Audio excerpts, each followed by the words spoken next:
Hi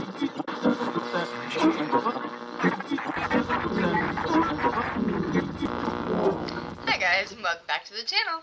Today's Myth Mechanics episode is going to engage in an exhaustive application of quantum archaeology, treating ancient myths as sort of a distinct biological artifact.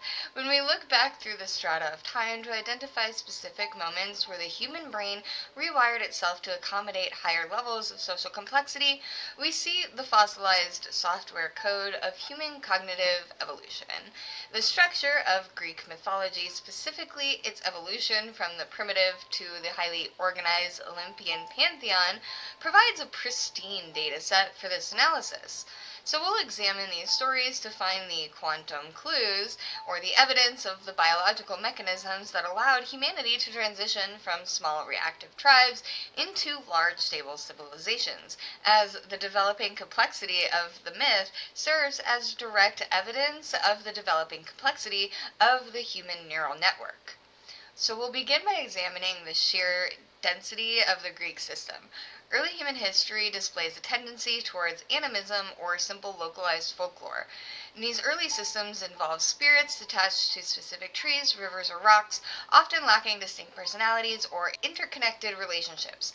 The Greek pantheon represents a massive leap in information processing, and we've covered some of the ones previous that led up to the Greek, and Mesopotamia and Egypt as well, and even then the pantheon still is a massive leap in the information processing. The Greeks constructed a divine bureaucracy. They developed a system where deities possess intricate genealogies, specific political alliances, distinct personality flaws, and precise domains of influences. The structural shift indicates a biological adaptation in the brain. Evolutionary psychologist Robin Dunbar formulated the social brain hypothesis to explain this phenomenon. He argues that human cognitive capacity evolved specifically to track social complex relationships. As Dunbar states in his research, primate group size is constrained by the information processing capacity of the neocortex. The Greek pantheon functions as an externalization of this cognitive expansion. The brain rewired a way to model complex social webs to survive in a density-increasing world. By creating a complex family of gods, the Greeks demonstrated that their growing capacity to navigate a society defined by nuanced negotiation and hierarchy. The pantheon served as a simulator for the high-friction societal environment of the city-state. And so this brings us to the concept of quantum biology applied to social cohesion. In biological physics, coherence describes a state where separate parts of a system act in synchronization, maximizing efficiency. A bird flock moving in unison demonstrates a macroscopic form of coherence. Human society faces a thermodynamic problem. Individual humans act erratically. This unpredictability creates friction and energy loss. To build a stable city-state, the human organism needed a mechanism to synchronize neural states across a large population. The standard Greek myth served as this biological function, as did previous myths, in line with how that culture had already evolved. And so now we're at the Greek, and we see this more complex system compared to early proto-religious systems that were less complex and less organized. And so, when a population shares a detailed, rigid reality, say like where Zeus governs law and Apollo governs reason, the individual brains within that population begin to operate on a compatible frequency. Everybody has the shared values. Historian William McNeill explores this synchronization in his analysis of human movement and drill. He observes that keeping together in time creates muscular bonding. The physical reality extends to the cognitive landscape. McNeill writes, group consolidation through dance and drill constituted a distinctively human response to the problem of keeping peace within the group. The recitation of myth performs a similar function to the drill. It aligns the cognitive rhythm of the group. The myth allows thousands of strangers to predict the behavior of one another because they share the same operating system. In modern terminologies, we see something similar with like Jungian psychology and the MBTI types. That gives people a framework of 16 personalities which they can label and define and understand another person that they're interacting with. This shared software reduces the metabolic cost of interaction. It creates a state of social superfluidity where information flows without resistance. And we find further evidence of this biological adaptation in the categorization of the divine. The universe presents itself to the senses as a chaotic stream of data. The primitive brain reacts to this input with fear or confusion. The evolved Greek mind attempted to reduce the entropy, the disorder, the chaos of this input. They achieved this through rigid compartmentalization. They took the abstract concept of war and split it into two distinct data points, Ares representing bloodlust and Athena representing strategy. They took the concept of communication and encoded it into Hermes. This acts as a data compression algorithm. By organizing the infinite variables of reality into manageable personified categories, the Greeks reduced the caloric energy required to process the world. The better you're able to do that, the more you're able to fit into society, so the more likely you are able to survive. Cognitive psychologist Merlin Donald describes this process as the creation of external symbolic storage. He argues that civilization began when humans learned to store memory outside of their own biological brains.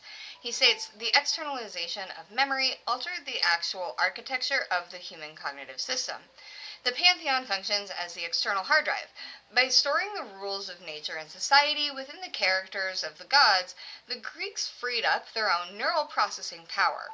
This efficiency allowed the brain to redirect energy from basic survival processing to higher order thoughts such as philosophy, mathematics, and architecture. The structure of the pantheon proves that the brain was actively optimizing itself for information management. So our little quantum archaeology episode here also analyzes the specific transition from the Titanic era to the Olympian era as a map of neural inhibition. The earlier myths describe the Titans as a vast, unregulated, and elemental. They represent the reptilian brainstem, governed by the raw impulse and immediate gratification. The Olympian order that replaces them is defined by law, contract, and delayed gratification. Zeus rules by consensus and pacts. This narrative arc mirrors the biological development of the prefrontal cortex, the area of the brain responsible for the executive function and impulse control. The story of the Titanmancy, the war where the Olympians imprison the Titans, serves as a cultural memory of the moment humanity learned to suppress its base instinct in favor of social stability, in unconscious ways. The myth creates a feedback loop, and the brain creates the story of order, and the story of order reinforces the neural pathways that maintain self-control. And this aligns with the concept of scaffolding in developmental psychology. The myth acts as the scaffold that supports the developing moral architecture of the mind. Without the external narrative of Zeus defeating Kronos, the internal struggle of reason defeating impulse lacks a reference point. The story physically strengthens the synaptic connections required for civilized behavior. We'll also consider the role of ritual as mechanism for biological regulation. The enactment of these myths through tragedy, festivals, and sacrifice functioned as a form of biohacking, shared narrative experiences that drive physiological synchronization. When an audience watches a tragedy, their heart rates and hormonal responses often align. The Greeks structured their myths to induce specific emotional states, catharsis, which regulated the collective stress levels of the population. And this proves that the myths served as a homeostatic purpose. They help maintain the chemical balance of the social organism. And it is why it's always a strategy of political leaders to use entertainment on the population for control. Entertainment is catharsis, and humans crave catharsis within the social organism. Anthropologists Richard Sosis and Candace Alcorta highlight the evolutionary function of these costly rituals. They argue that participation in ritual serves as a signal of commitment to the group. They write, rituals promote cooperation because they are costly to fake signals of commitment. The immense detail and time required to memorize and perform the Greek myths functioned as the signal. It filtered out the free riders. Participation in the mythic life of the city proved to the tribe that an individual possessed the discipline and loyalty required for citizenship. The shift from spontaneous worship to a highly regulated Olympian calendar demonstrates a biological drive towards temporal coherence. It ensures that the entire community experience the same psychological regulatory cycles simultaneously. Furthermore, the introduction of concepts like fate or moria suggests a cognitive shift toward deterministic thinking, and so in quantum mechanics, the observer effect dictates that observation influences reality. And the Greeks integrated this into their theology.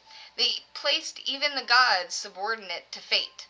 This indicates a sophisticated understanding of cause and effects. It shows a brain capable of running long-term simulations of consequence. And so this ability to simulate the future, to understand that actions taken today ripple tomorrow, constitutes a primary requirement for agriculture and law. The mythic structure reinforced this casual thinking. Every story of hubris resulting in nemesis acted as training data for the brain, reinforcing the neural pathways associated with foresight and consequence analysis. The narrative forced the brain to calculate the probabilities and outcomes, further developing the frontal lobes. And a funny little modern anecdote is, it's said, and I don't know how accurate this is, maybe you guys can source me in the comments for this one. It's said that the CIA and FBI, for these extreme, crazy, end-of-world scenarios, couldn't possibly hope to ever train all of civilization effectively on, say, the zombie apocalypse, or a global earthquake, asteroid event, or volcano event, or anything like these chaotic, extreme catastrophes. And they couldn't possibly hope to train the whole population the way that they would want to. So what they have done is drip-fed the training throughout all of our pop culture. So now we know what to do in a zombie apocalypse. We have that scaffolding, we have that narrative. Our brain has already calculated these probabilities and outcomes because we've been drip-fed and trained how to do it through our stories. The existence of the hero archetype within this system provides another layer of data. The Greek heroes are often demigods, bridging the gap between the chaotic human and the ordered divine. This reflects the developing human ego. As the brain became more self-aware, it required the narrative place for the individual within the cosmic system. The hero's journey models the process of individuation, the psychological process of becoming a distinct self. However, the myths constantly frame the individuation within the concept of service to the larger order or punishment for transgressing it. This reinforces that biological imperative of the group over the individual. The myth encourages individual excellence, but strictly bounds within social utility. This balance is critical for the survival of a social species. It allows for individual innovation while preventing the collapse of the social structure. So, the Greek myths function as a biological schematic. They reveal the specific engineering challenges faced by the developing human mind, and the challenge of processing vast amounts of social data produced by the complex pantheon. The challenge of maintaining group cohesion produced the synchronization of the ritual. The challenge of impulse control produced the narrative of the Olympian order defeating titanic chaos. Our exploration has allowed us to read these stories as the source code of civilization. They demonstrate that our ancestors were actively participating in our cognitive evolution, building a narrative scaffolding that allowed our biology to support the weight of the modern world. The intricacy of the myth stands as the enduring proof of the intricacy of the mind that built it.